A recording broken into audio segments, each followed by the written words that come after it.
Or it overfills its banks, I thought I'd bring you down here today. It's a beautiful spring day. Everybody's out having fun on the lake. And I just want to show you what it means to be just a meter below. Take a look at that tire where the water level is, and you look up. A meter is probably about the same level of the tire just above it. So at that point the lake is totally full and it's in danger of overflowing the banks. To let you know how, I have to get you a picture of what this looked like when it was almost 3 meters lower than what it is.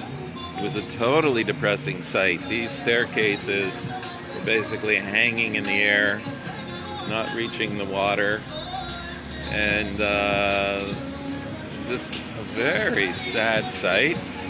Now you can hear the music behind me playing. There's the Golan Heights on the other side of the lake. Pleasure boats out, people renting them. And you can see here a lot of people coming, tourists coming to take a look at the lake today. What I want to do is maybe I'm going to drive around the lake a little bit later, and I'll show you what it looks like when I get right up to where the beach is. But this is the main harbor at the in the middle of the city. See, the seagulls are enjoying the day today too. And this is the main harbor, so I'm sure a lot of you have been here. If you've been here, let me know. Type in the comments that you've actually been here and rented a boat, either banana boats or a little tour boat, and been out on the lake. It's such a beautiful sunny day today. And it's funny because, you know, Israelis, I'm originally from Canada, so I'm used to the cold.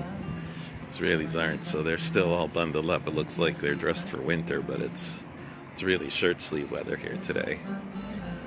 Here goes somebody just renting a boat. Gonna take it out on their own for an hour or so.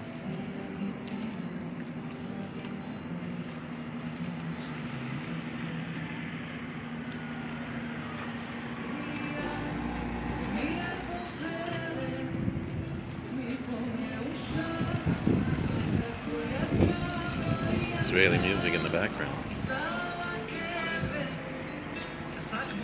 Just walk down here a little bit along the promenade here, the boardwalk. It's not really a wooden boardwalk, it's a cement boardwalk.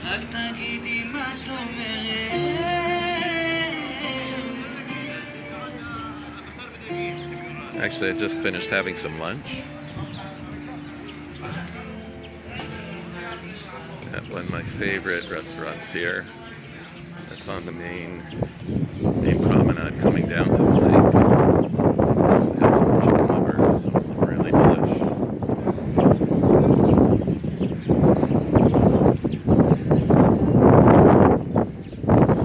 This is the north end of the lake. You can see, and I know a lot of you have been on the other side of the lake, staying at the kibbutz there. And to the north is Migdal and the Valley of Ginosar, straight ahead. And up on the hill, tilted behind there, that's Sfat, Safed. This summer it's really, really busy here. And now you're having a lot of people just coming up to enjoy the lake because everybody's excited because it's full. So there's a lot of Israelis up here. So this place would be full with people having something to eat. A lot of meat and fish restaurants. Shalom, how you doing? Ma nishma?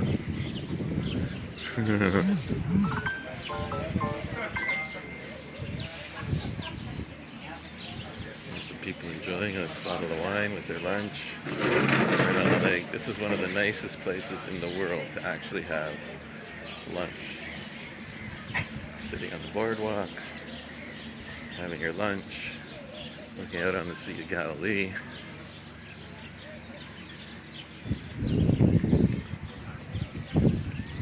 is off season. In a lot of places. Oh, there's a guy fishing. Nice cast.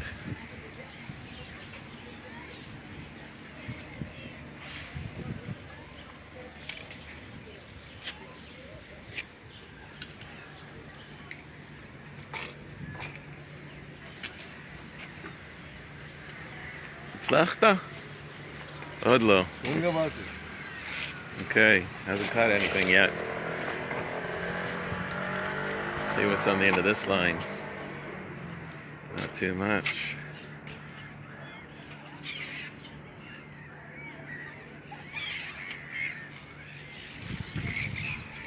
This is another one of my favorite restaurants here. This is the Dex Restaurant. Maybe some of you came with your tour groups at the Dex Restaurant. And actually, this is another example.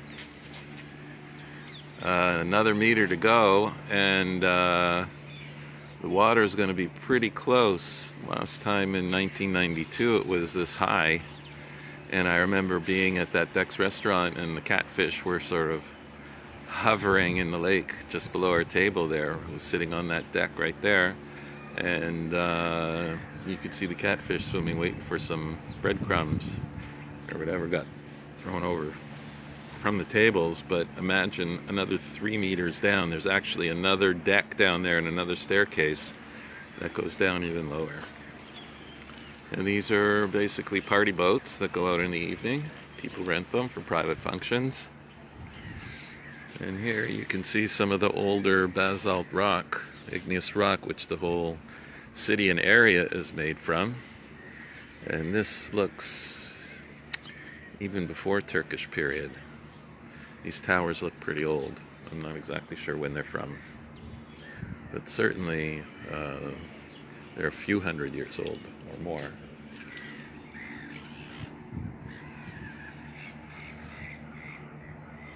Can I tell where exactly we can have a boat trip on the Sea of Kinneret? Yeah, you can rent boats all over here, like I just said. There's the Lido dock over here. That's a very popular one where I started the video. There's another place, and I can take you, maybe show you another place. There's lots of different places to rent large boats, party boats, and if you wanted to get just the regular little boat like this that people are out on the lake with on their own, you can rent those where I started the video. Hi, Henkels. Right, saw you just ordered him some olive oil, and it's going to be on the way soon. Nice to see you there.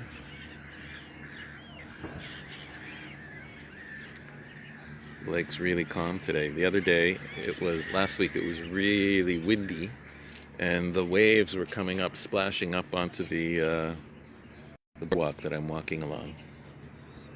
You can see where the seagulls like to hang out near the restaurants, right?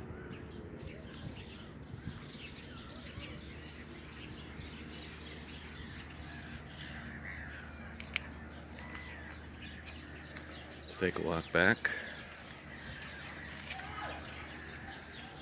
See this fella's caught any fish yet? No. Still hasn't caught anything. A lot of people come down here to fish.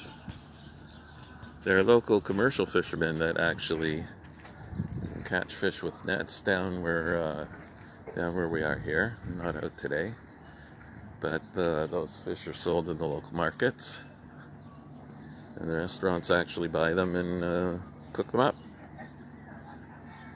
I'm sure some of you had them when you were up here in Tiberias. I think my next phone I have to get one with image stabilization so it doesn't bounce so much when I'm walking.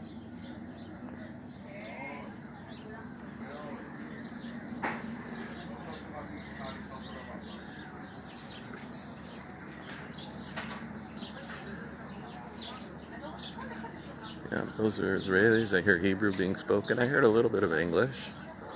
There are definitely tourists here this time of year.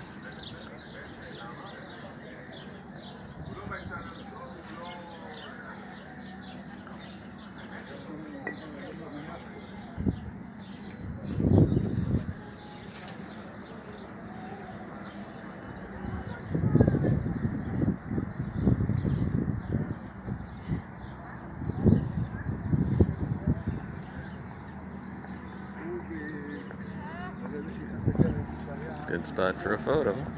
Selfie.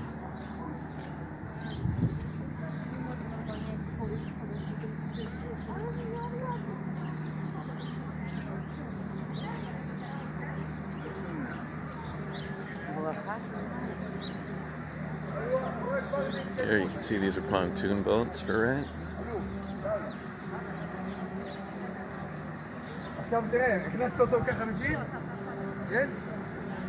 Another selfie.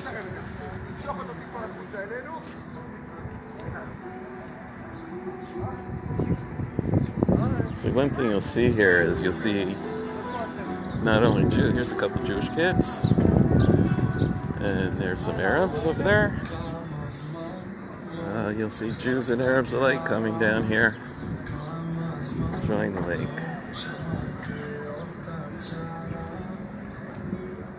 These fellas are down here to try to catch some fish. These people are here catching some ice cream.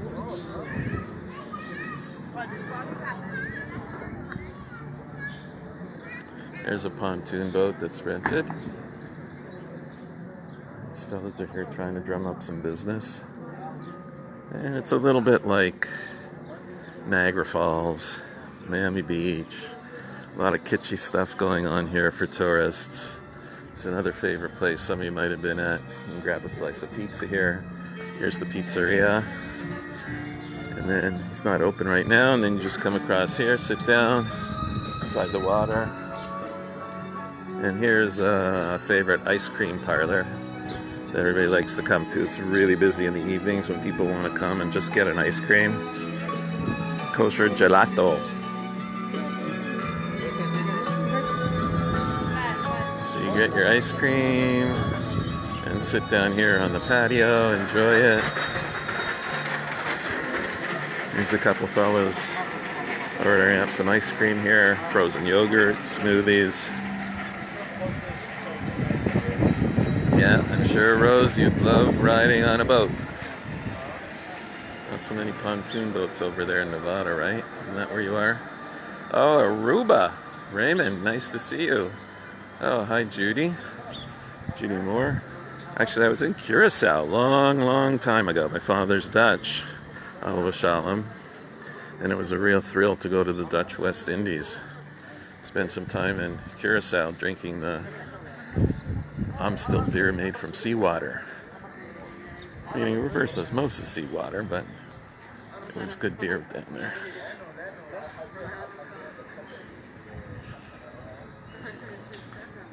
Some gift shops and tour shops.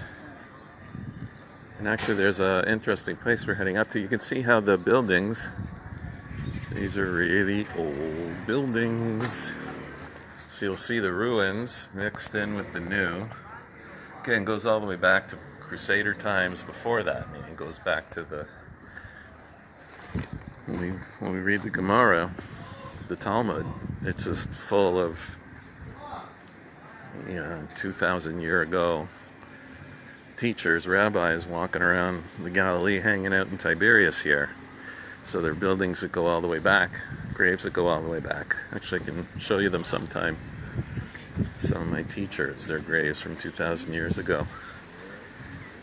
Yeah, you can see how this hotel, Leonardo, the new hotel, is attached, and they kept this old building, part of the building here, and turned it into the bar. It's beautiful, beautiful job they did, synthesizing the old and the new.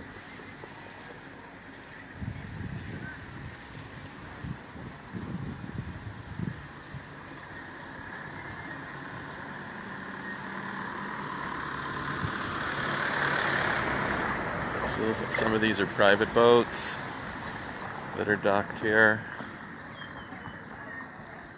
Some of them are for rent.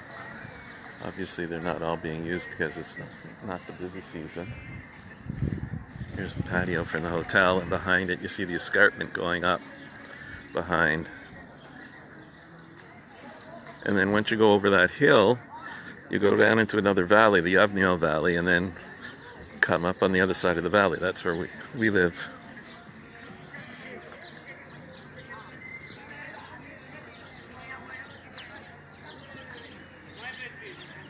Again, here you can see more old buildings that have been restored, being used. One of them is the yacht club here. And this guy is a boat rental place also.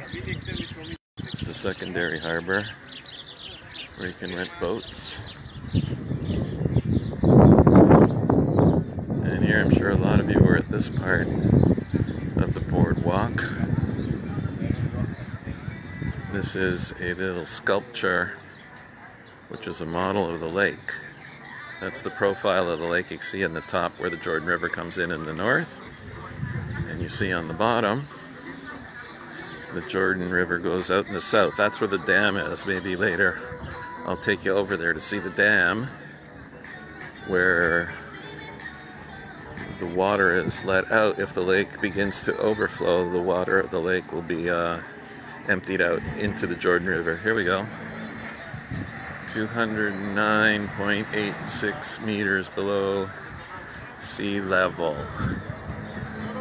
So it's 208.8. These guys are having some fun there in the jet ski. You can see it's really summer weather actually here for North America anyway. Oh really? The Amstel Brewery is gone from Curacao. That is so sad. Anyways, as I was saying, it's 1 meter and 6 centimeters before it's full.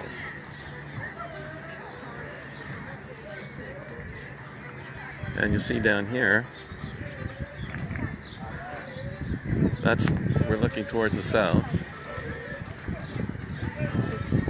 And as we get right to the bottom end of the lake at the south, that's where the dam is down there.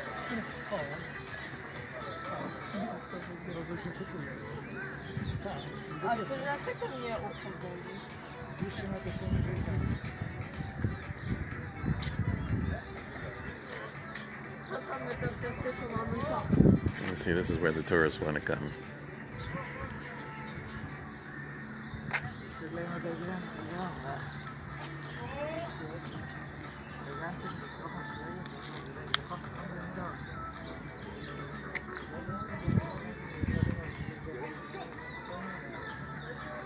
So you can see how these were the original few hundred-year-old buildings holding back the lake water.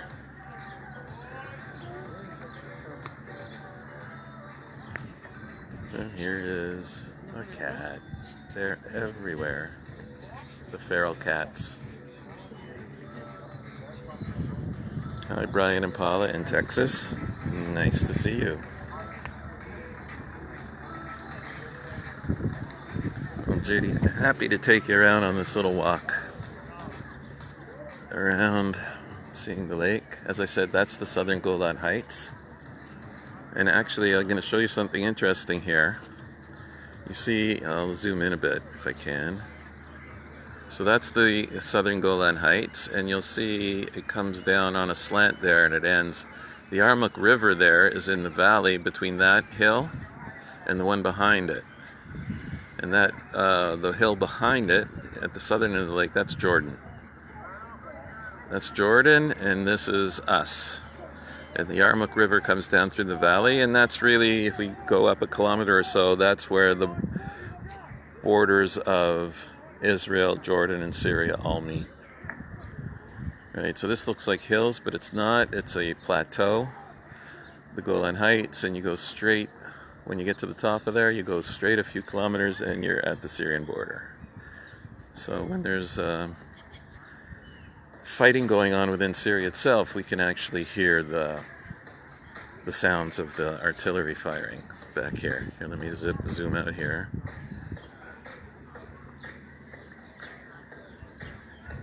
So again, here also old buildings made out of the basalt rock, igneous rock, because it's a volcanic area. You see those guys were rowing. This is the Tiberius rowing club right here inside this old building. Let's see. Oh, this used to be the Greek Orthodox Monastery. Still owns it. They own it in Jerusalem. Oh, look at this. It was only built in 1837. and it was built on top of ancient ruins, it says here, and at the end of the 17th century, the site was the place of a Jewish synagogue. Leaning Tower, which is part of the monastery, is one of the symbols of the city of Tiberias. Okay, there you go. We were here first. Monastery built on top of us. But it belongs to them, right? What do you think? If the synagogue was here first, and the Greeks built this monastery on top of it, who does it belong to?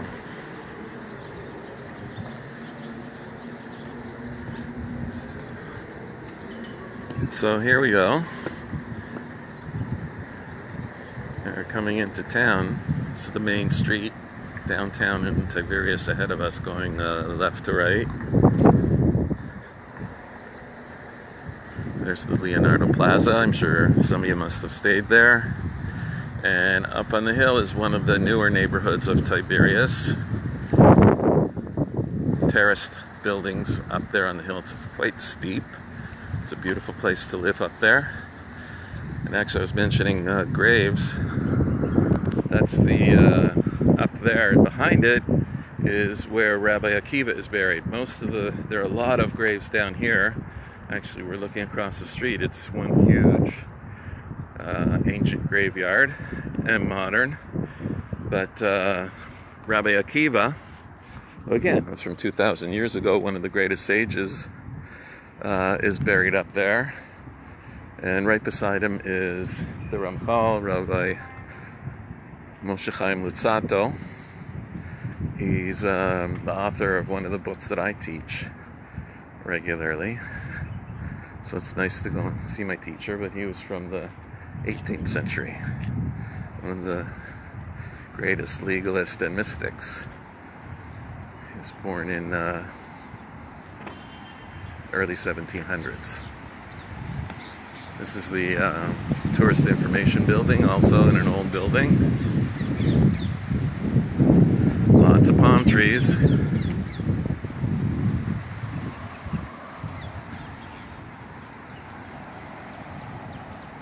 And this is Bonham Street, which is the main street coming north from into Tiberias. And this street, actually, when you go on it and leave town and turn right, you're on Highway 90, which is the main north-south highway in the country. Stretches all the way down from Eilat all the way up to the northern border at Lebanon.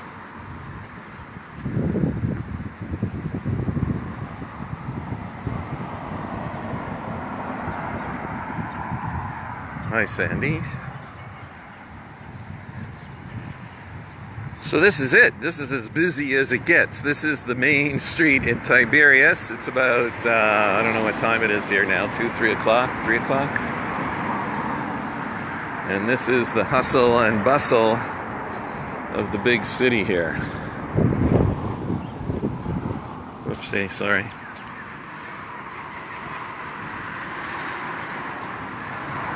This is tourist information, but it's also an archaeological site. Path of the Sanhedrin. Right, the great sages were living up here. You can see different columns that were discovered from different periods of the city's history. But basically the city's named after Tiberius. It was developed by the Romans. It's not to say that we weren't here even before the Romans, but the Romans liked it up here because they had the beautiful hot springs. They're just down the road there. Natural hot springs up here. As I said, it's a volcanic area, so there are natural hot springs. And that's still one of the big things about the tourist trade here. There are a number of natural hot spring spas here in the city. So the Romans like that. They like their schwitzes, their steam baths. So they had a major one over here in Tiberias, so they built up this town. And across on the other side of the lake, going up the slope of that Golan Heights where I showed you, there was another one at Hamat Gader on the Golan Heights side of the lake, which was a huge natural hot springs, which is still today. And you can go there and They made a huge hot pool from natural hot springs water over there. It's fabulous.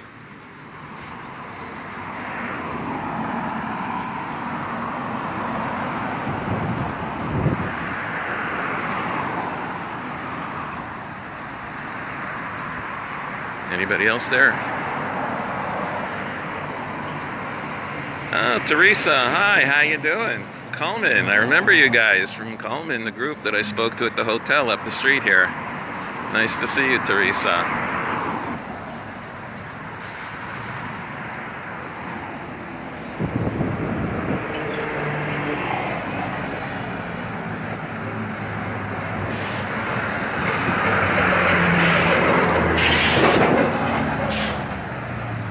So I don't know, in downtown Coleman, Alabama, is it busier than this at 3 p.m. in the afternoon on the main street?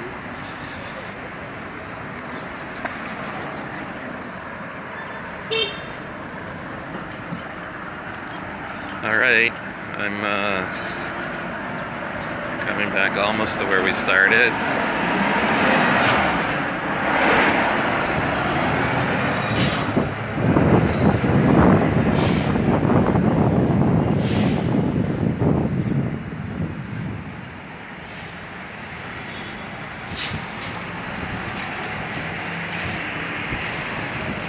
Lots of shawarma and falafel.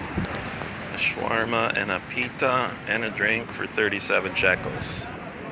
So that's about a little over $10 US.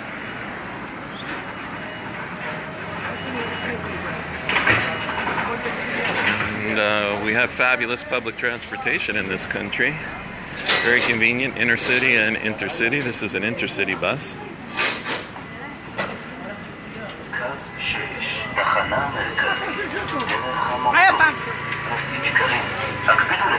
And this is your Jewish people.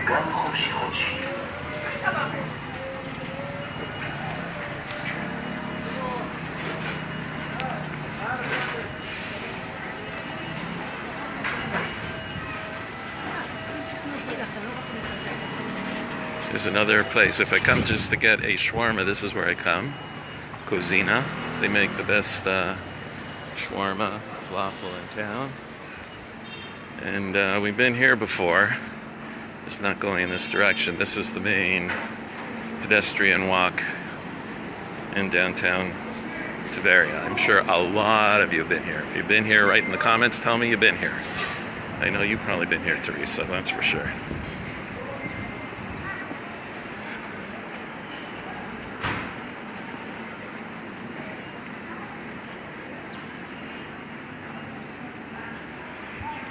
And there you can see the whoopsie.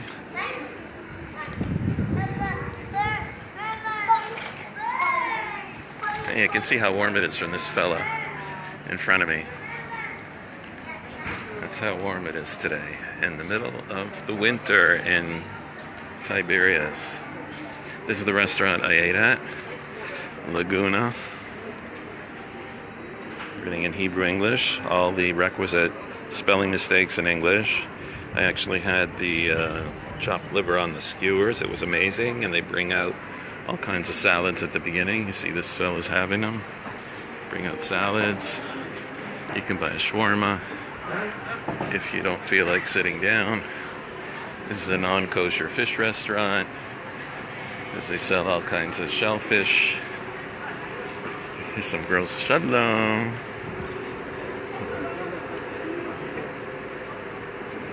We'll take one last look at the lake. There we go. You can see the old and the new. There's an old synagogue here and another one. There's two old buildings that are currently being used as synagogues. Hope you can hear me.